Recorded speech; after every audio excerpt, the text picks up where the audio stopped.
We're starting off today's episode in a bit of a weird situation.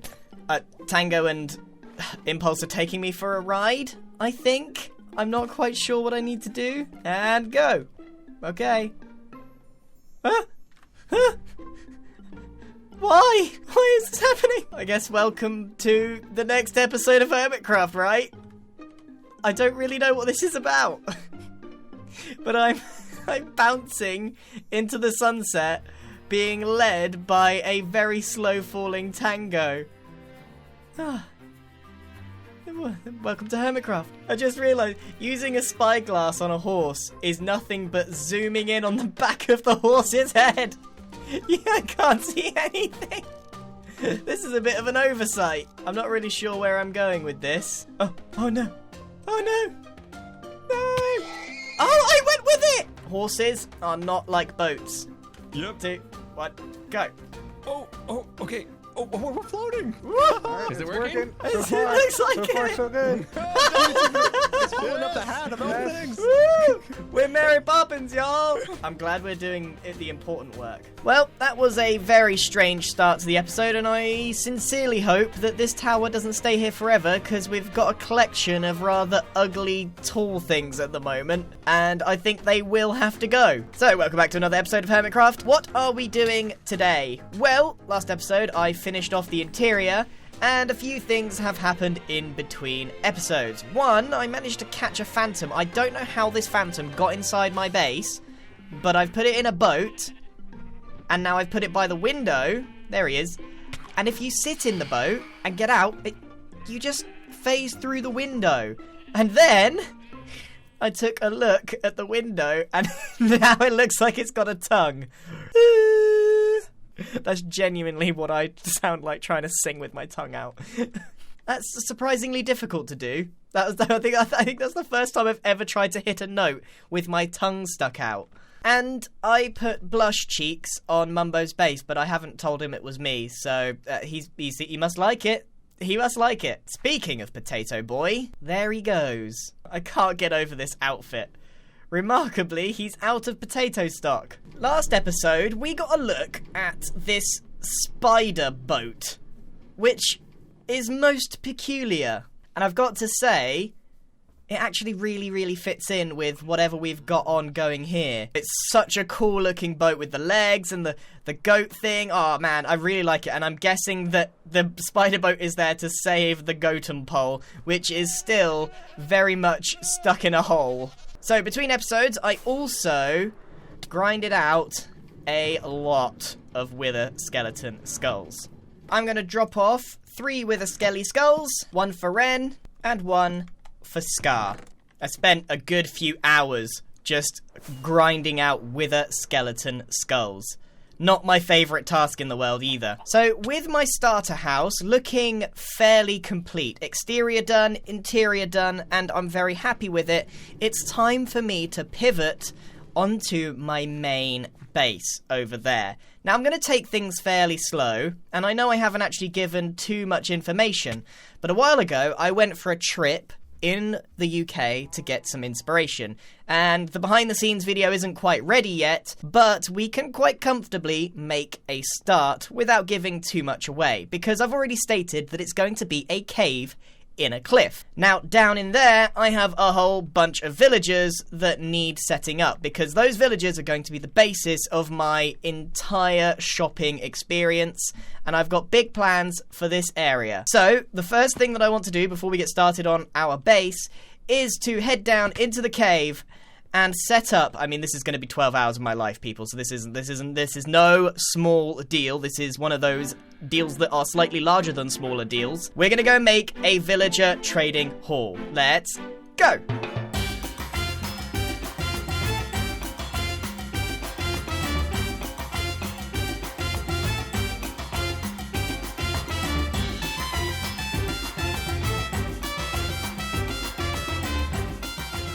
Oh my goodness. Okay, we are here. We have set them up. I have cured villagers many times, many times, and I've got most of the important...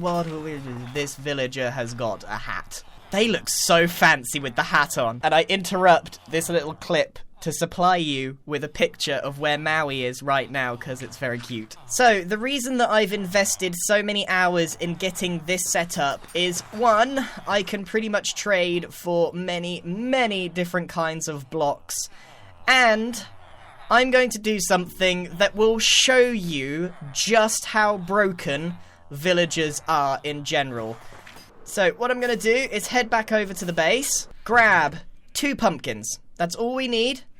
2 pumpkins. I am going to turn these 2 pumpkins into an entire emerald beacon. So, watch.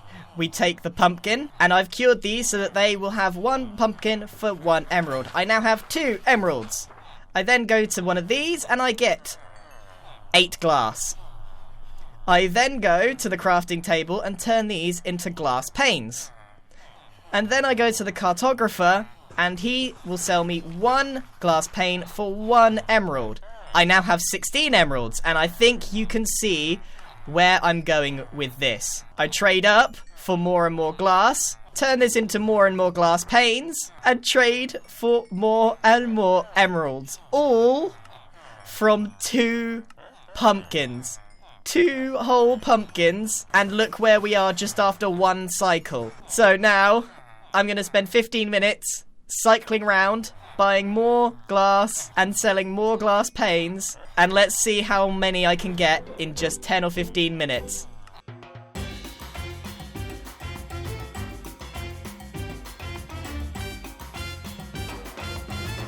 And that is firmly enough for a beacon, I believe. 2.5 stacks, I think it is, for a full beacon.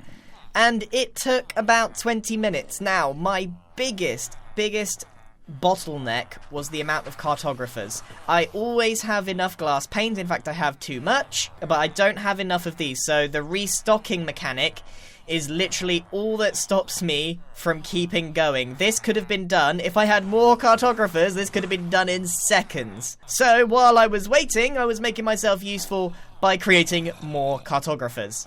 Sure, it's a bit of a painful process for them. And for me. But in the end, once this is set up, I will never have to worry about this again. Unless a baby zombie somehow gets in here. It's pretty expensive with all the golden apples, but it's so worth the investment. As you can see.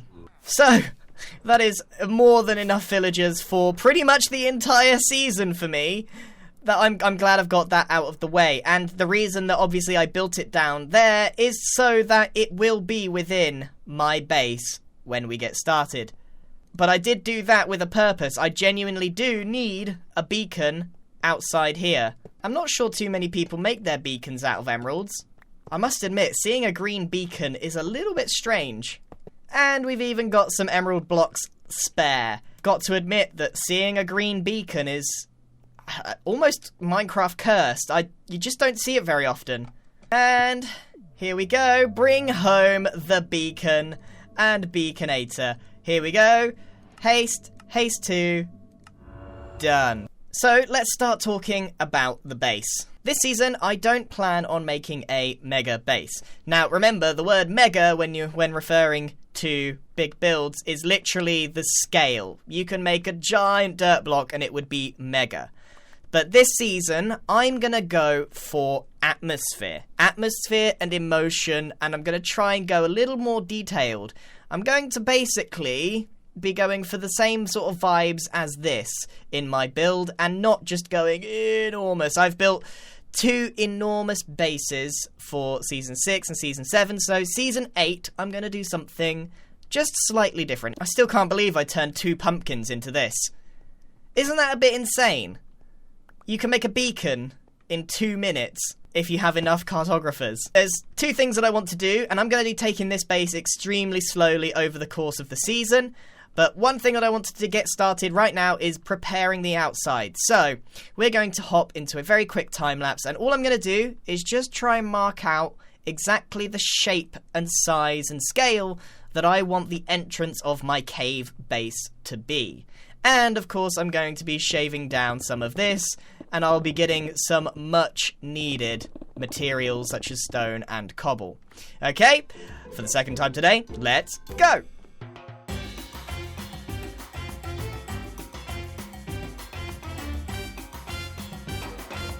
It's not much, but it is a start. I've cleared out that small area, and I even made my first draft, because I have not planned this very well at all, of the cave entrance. And, yep, it's pretty big. It's in fact much bigger than the actual mountain itself, which poses a bit of a problem for me. It means I'm going to have to B-dub style make my own mountains some point in the future. I don't think this is exactly how it's going to look, but this is probably the size that the cave entrance will need to be in order to get the effect that I'm looking for. In fact, it might need to be a little bit wider, considering what I want to do. But my intention is to use this area and this side area, and it does mean I will essentially have to terraform the entire back of this mountain, and I can tell you right now, the depth of this is probably not going to be big enough. Not big enough at all. But the main thing is, we've made a start. What's our little patat boy doing at the moment? Hey, potato boy! Yes? Patat? I can't hear him. I can't believe I can hear you. everything you were saying was patat. That's the first thing that I heard. Well, I'm just, I'm kind of, I'm waiting for you because I need you to sign the peace treaty. The treaty. The treat. Is the war over? Yeah. Yes. I mean, ceasefire. It kind of has to be, doesn't it? There's nothing that I can do that really competes with what we have going on here, and frankly, there was no way I was going to remove it. I don't know if you've seen. I've turned it into my base, so it's now my base. I have. It's beautiful. I love what you've done with it. In fact, I think this has worked out brilliantly. Yeah, I mean, who would have thought that this whole tree war would have started and then ended with me getting a free base out of it? It's, I think actually, even though technically on paper you've kind of won because you played the last move, I feel like you've won. I feel like I might have won. I feel like It's somewhere around here. I mean, there's all sorts of like various different access points and things that are going on down here, but yeah, this is the room. There's nothing special, but I've designed it so that we have to both, because we are the only people involved in this war, right? Okay, yep. We both have to hit buttons on either side to gain access to the treaty. So you ready? Yeah. 3. Any one of them? Yeah, either one. That was just for symmetry. 3, 2, 1. Cool. Okay. Beautiful. Yeah, Beautiful. Yeah, some nice redstone engineering there, and this is the peace treaty. I've already done my signature. Peace treaty. Oh, it's just a bunch of squiggles. You got a fancy one there. Yeah. I mean, it's like, it's a squiggle, but it's also kind of in the shape of my mustache. What does the K stand for? Oh, that's my middle name. Kubo. It's not Kubo. It's well, given current circumstances of the season, it is slightly embarrassing. It's Mumbo kills a lot, Jumbo. That is. That's the nickname that your parents gave you straight away. They knew. They knew. They saw this face. I need to get myself a fancy squiggle like this. I'm excited. I'm. This is the new war. There we go. The ridiculous signature war. Just to clarify, what happens if this book goes missing? Gets destroyed? I don't know. I don't know. I don't know. What happens if peace? What happens to Peace Street? Like, have you been transported from the Egyptian era? You're doing hieroglyphics. I gotta say, it looks like Grian. I was gonna say Grian. I'm liking. Look, I play Minecraft well. I don't write so good. Yeah. Well, this is excellent news. So are we? This is now locked in? I guess I'll hit the button. The peace treaty has been sealed in the chamber. Let's hope and pray that no one disturbs it. Yeah. At any point. Yeah. All right. If you want to start any more wars that lead to me getting massive builds, then just you know where to find me. I might start some sort of redstone farm war that I'll let you win. Yeah. I never got to use my monstrosity pun. Oh, what was it? Oh, what? Well, look. Here's the magic of editing, and we're back rolling, okay? And there's been no cuts, and go. We're gonna splice this in. This in the middle. Has been a monstrosity. No, wait, I didn't even do it right. Monstrosity.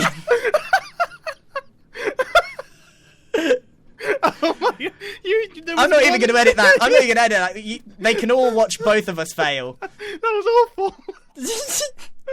That's the end of the tree war for now. What happens if you just press 1? No, okay, it genuinely has to be 2. Who knows where this will end up. But for now, the truce has been signed, and we shall stop exchanging pleasantries. Okay, I'll stop. Okay, so we've got a lot done today, but we are not quite finished. We have managed to get ourselves a base. We've managed to set ourselves up a enormous villager hall. We've traded 2 pumpkins for a beacon, but it's time to get a little update on Teggy Boy over here. So, I promised to keep track of the Teg. Now, things move quite quickly on the Hermitcraft server, especially when it comes to games like this, and often people upload sooner than others, so it may not be entirely clear what route the Teg has taken, but don't worry because I'm keeping track of it, but I can only update you every so often. So, I've got a list of the current scores. So I started, and it was immediately found by Scar, who then lost it to Etho, and Etho's got a pretty good score, and then Cub found it, false, and then Gem now has the Teg, which is where we're going to go to see if we can find it, because I would like to get the Teg back. I have prepared a brand new spot for the Teg, and I hope that it will be a good one. So we need to go and find Gemini Tay's base. I'm guessing it's labelled in the nether as everyone's base is, but who knows. There we go. False, Gem, and Stress Swamp. Feels like my first proper venture outside of the bottom. I've been so caught up in the little village that I haven't really explored too much. I have been to Gem's base to get some drip leaf, but I haven't explored very much. Wow. This swamp is looking pretty nice. Oh, this is so cute. Okay, right. We need to find ourselves the Teg. Now, that is Gem's base. At least, I think it is. Or is this Gem's base? Okay, we might have a couple of places to have to look. Right, let's see what we can do. Sorry, Jolene. Didn't mean to disturb you there. Don't mind me, just looking for an egg. Everyone is doing it. Everyone is putting decoy blocks that look like the egg. My heart skipped a beat there. I was like, that was easy.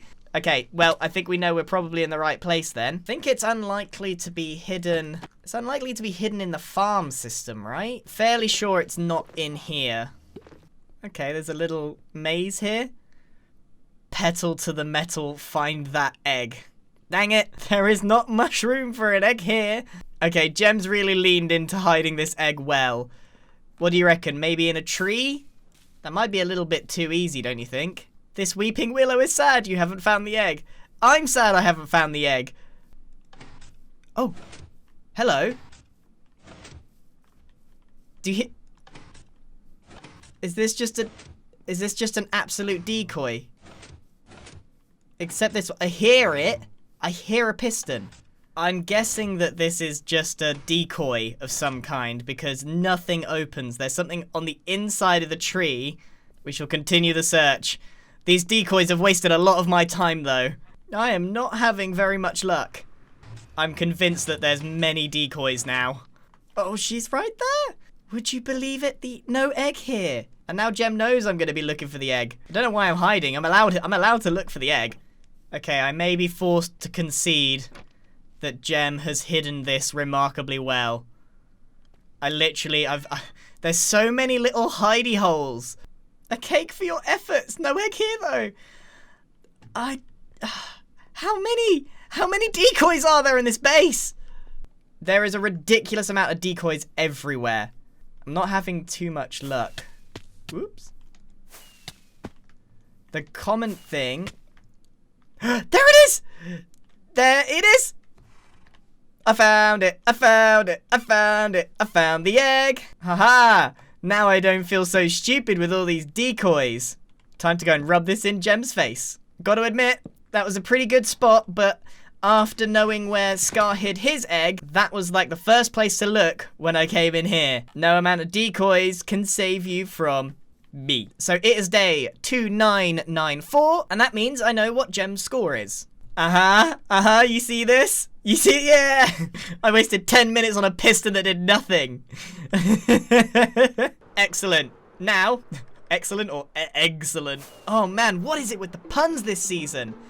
Let's go back to the base. I've got a really nice spot where I want to hide this. I pre-prepared my spot so that there would be no transition or no one hanging around trying to find out where it is. Now, my spot is really, I mean, it's so simple. Here, do you reckon they'll see that? I'm not sure they'll see that. It's right on the back here, might not be super obvious. I think that'll do. With that firmly squared away, I want to say a big well done to Gem. She wasted so much of my time with those decoys. I was about, I don't know, I was a couple of minutes from giving up, to be honest with you. And now the egg is all safe and sound right there. Well, we certainly got a lot done this episode. Now, between clips, I have been working steadily more on this. Now, I did say I've had enough villagers, but I keep coming down here and organizing. Look, this is the most organized I've ever been. I've got a chest for every single book.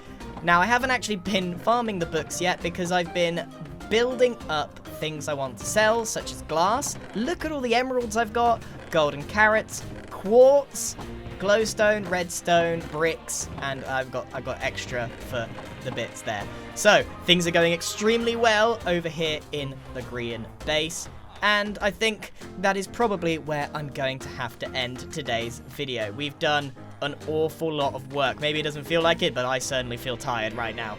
So, all there is left to say is thank you very much for watching. I'm going to continue trading with these villagers because next episode I want to found my proper first shop. Get the train rolling. So, I shall see you in the next episode.